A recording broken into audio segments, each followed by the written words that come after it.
alikabok na nakuha sa electric fan.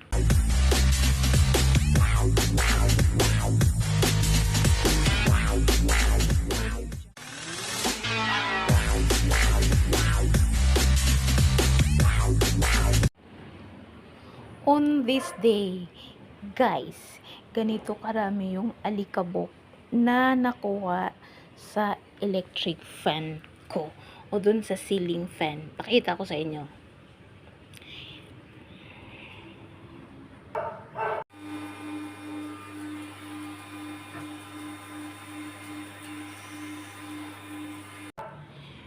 So, matagal kasi siyang hindi nalinisan kaya naipon.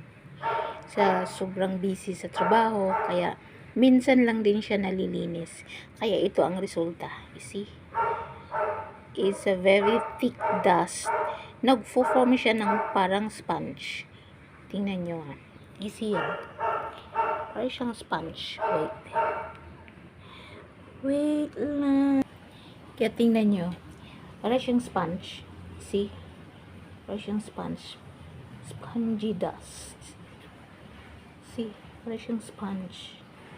See that?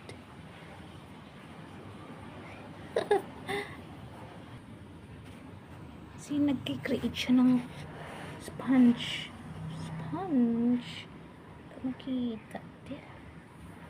It's a thick, very thick dust. So, tapon na natin guys sa basurahan. There.